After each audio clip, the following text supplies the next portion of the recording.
ये अल्लाह का फजल है, एक बड़ा रोल है। पाकिस्तान के इमेज को बुलंद किया, अल्लाह का फजल करम शामिल रहा और एक स्टेबिलिटी की सूरत हाल बनी जिस पे कौम को सुकून की कैफियत भी हुई। अपने इदारों के साथ भी हम खड़े हुए और जो एक बेचैनी थी उसमें कुछ ठहराव आया, लेकिन फिर अचानक कुछ दिनों से ऐसे सवालात उठाए जा रहे हैं, एक फिर मकालमा शुरू हुआ है जो हमारी दानिश में मुनासिब नहीं है। ना इसका सियासत को फ़ायदा है, ना इसका जमहूरियत को फ़ायदा है, ना मुल्क को फ़ायदा है। और ये हमारी राय है, किसी को मशवरा नहीं है।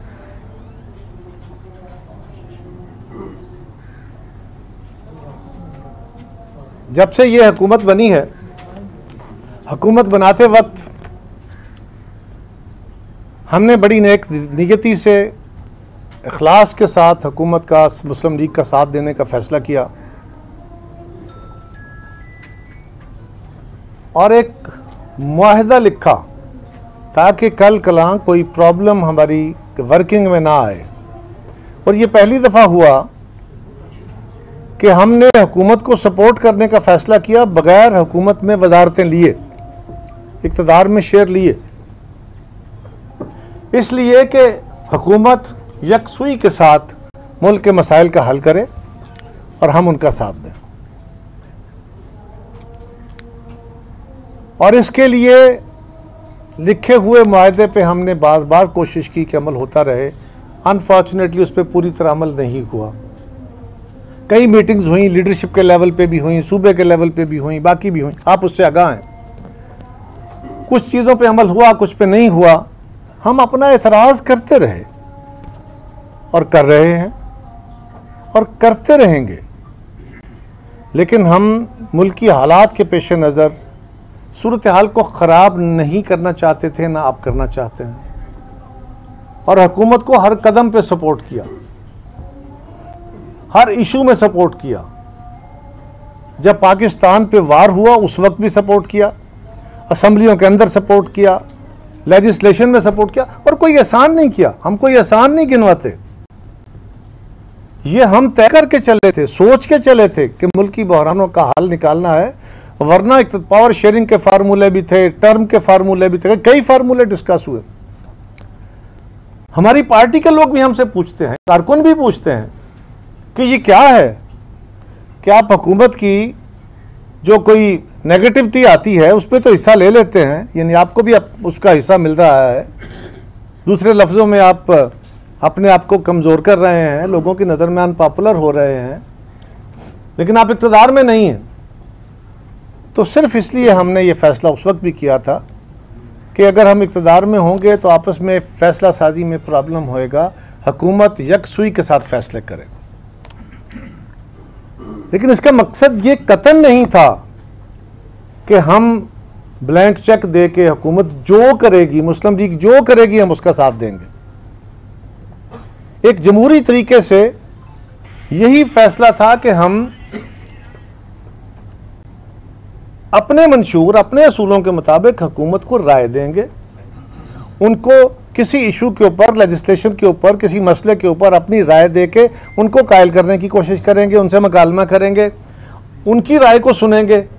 और अगर हमारी राय बेहतर हुई तो वो मान लेंगे, उनकी राय बेहतर हुई तो हम मान लेंगे, नहीं तो हम किसी मिडल पे स्टेज पे आके इकट्ठे हो जाया करेंगे। यही एक तरीका होता है। इसी तरीके को आज तक हम आजमा रहे हैं, आइंदा भी आजमाएंगे। लेकिन अनफॉर्चुनेटली पिछले कुछ दिनों से एक दो तरफा मकालमा शुरू हो गया है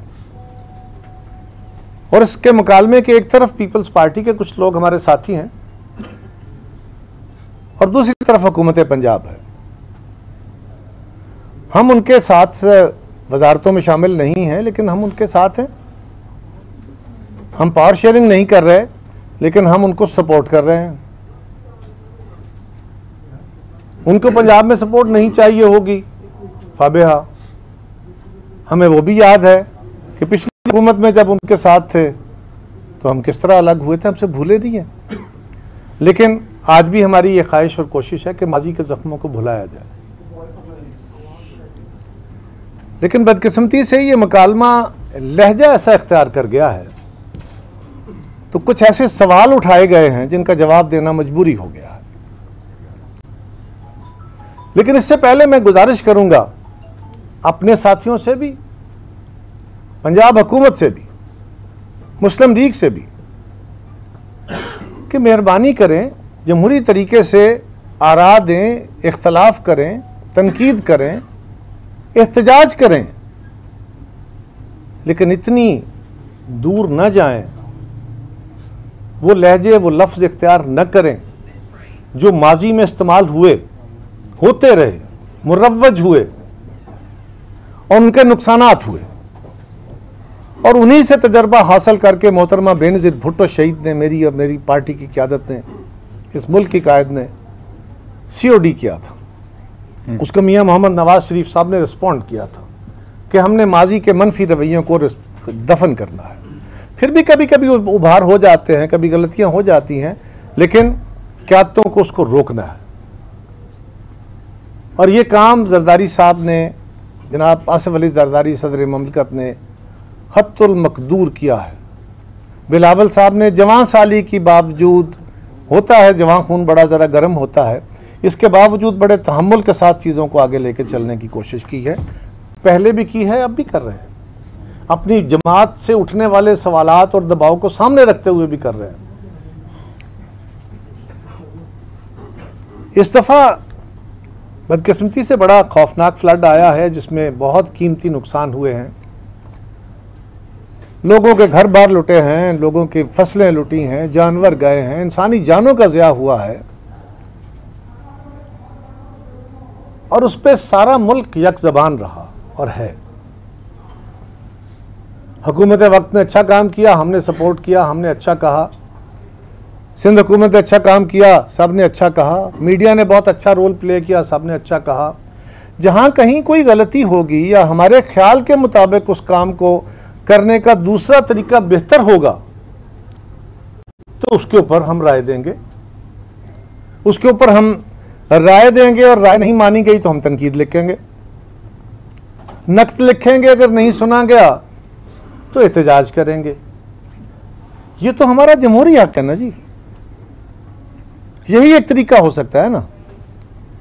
अगर आपको नहीं कबूल, आप नहीं वो करना चाहते तो बिस्मिल्लाह। लेकिन हम पंजाब के लोगों को, हम भी तो पंजाब वाले हैं ना, हम तो पंजाब के लोगों को ये ज़रूर बताएंगे कि हमारे ख्याल में ये जो क्राइसिस हुआ है, इस क्राइसिस का फौरी और दूसरा लॉन्ग टर्म जो सोल्यूशन हो सकता है, जो इमदाद का बेहतर तरीका हो सकता है, वो क्या है। और अपने माजी के आजमूदा तरीकों के मुताबिक आपको राय देंगे। अब अगर हम राय देते हैं, आप नहीं सुनते, हम तनकीद करते हैं, तो आप उस पर सीख पा हो जाते हैं और ये कहते हैं कि मैं किसी को बात करने की इजाज़त नहीं दूंगा, जो उंगली इधर उठेगी मैं उस उंगली को तोड़ दूंगा, मैं छोड़ूंगी नहीं। मुझे तो इस बात की हैरानगी है कि सवाल सैलाब की तबाहकारियों से निपटने के तरीक़ाकार पे उठाए गए, तरीक़ाकार पे उठाए गए सवालात को हमने तो कोई मुस्लिम लीग की हुकूमत के ऊपर भी कोई बड़े सवाल नहीं उठाए, उस तरीक़ाकार के ऊपर अपनी राय दी। लेकिन उसके जवाब में सिंध हुकूमत को टारगेट करके जवाब दे दिए गए कि जी हमने तो क्या किया, आप हमें छोड़ें, हम तो ये करें, आपने क्या किया। NFC से पैसे आए, सबको मिले, आपने क्या किया। हमने एक लिस्ट है पूरी जो इतराज़ात हो रहे हैं, और कुछ एतराज़ वो थे जो कि बहुत तकलीफ दे थे, जिसमें बिजली की सब्सिडी के ऊपर हम पे इल्ज़ाम लगा के जी हम IMF के पास गए, हम पे इल्ज़ाम लगा के हमने रोकना चाहिए। इसी तरह इलाज की सहूलतों के ऊपर, बाकी चीज़ों के ऊपर, उसका भी मैं गुजारिश करता हूँ। लेकिन सवाल ये है कि इस फ्लड में पीपल्स पार्टी हर कदम पे, हर जगह पे आपके साथ खड़ी रही, आपको सपोर्ट करती रही। आप एग्जेक्टिव अथॉरिटी हैं, आपने ही काम करने हैं ना। हमारी जमात ने, गवर्नर साहब ने, हमारी जमात के बाकी लोगों ने अपने तई भी जितनी हो सकती थी इमदाद इकट्ठी करने की कोशिश की, लोगों तक रसाई, उनको जाके ढारस बंधानी होती है। बिलावल साहब कसूर में तशरीफ़ ले गए, खुद कसूर विजिट पे उन्होंने जाके फ्लड की सूरत हाल देखी, उनको ब्रीफिंग्स दी गई। वो वहाँ से फारग हुए तो आके मुतासरा जो लोग थे, ख़ानदान थे, जो किसान थे, जो आम लोग थे, उनको मिले।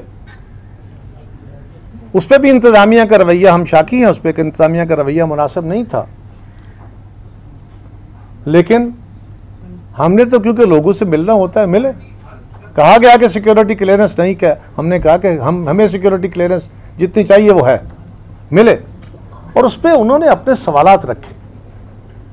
उन किसानों ने 2023 में आने वाले फ्लड के अंदर, उससे पहले आने वाले फ्लड्स के अंदर जो नुकसानात हुए थे, उसमें जो उनके साथ ज़्यादतियाँ हुई या उनको प्रॉपर इमदाद नहीं मिली, जिसमें मौजूदा हुकूमत का तो कसूर नहीं है, लेकिन उन्होंने कुछ अपने एतराज़ात रखे। बिलावल साहब वहाँ खिताब किया और उसमें उन्होंने बाकायदा सीएम पंजाब का नाम लेके उनकी तारीफ की कि वो बहुत मेहनत कर रही हैं, अप्रिशिएट किया। और वफाकी हुकूमत से तकाजा किया कि आप मंदरजा झैल काम करके फौरी तौर पे किसानों को, मुतासरीन को इनकी मदद करें। और उसमें उन्होंने लाहौर आके सबसे पहले सीएम साहिबा का बजरिया मरियम औरंगजेब साहिबा शुक्रिया अदा किया। फिर उन्होंने प्राइम मिनिस्टर साहब को फ़ोन करके, ये हमारी मौजूदगी में उन्होंने किया, पीएम साहब को फ़ोन किया और उनको बताया, उनके साथ अफसोस का इजहार किया कि मुल्क के हालात बड़े, सैलाब से मुतासरीन बड़े मुश्किल में हैं, हुकूमत मकदूर भर कोशिशें कर रही है, हमारे इदारे सारे उस पर पूरी तरह चौकस हैं। और उन्होंने कहा कि उस वक्त फ्लड अभी मुल्तान या उससे आगे नहीं गया था, लेकिन ये बड़ी तेज़ी से तबाही फैलाता जा रहा था और पीछे से भी और वार्निंग्स थी। तो उन्होंने कहा कि हालात ज़्यादा दिगरगू हो रहे हैं और जब ये तीनों दरियाओं का पानी दाखिल होकर आगे बढ़ेगा तो और नुकसान होगा। तो हमारी गुजारिश ये है कि आप जिन इलाकों में भी तबाही आ गई है, वहाँ पे फौरी तौर पे लोगों को एक इमीडिएट रिलीफ, फौरी रिलीफ जो है वो दीजिए। और वो बेनज़ीर इनकम सपोर्ट प्रोग्राम के ज़रिए आसानी से दिया जा सकता है, वो एक आज़मूदा तरीका मौजूद है हमारे पास। और दूसरा ये है कि आप ज़रूरी इमरजेंसी डिक्लेयर करें।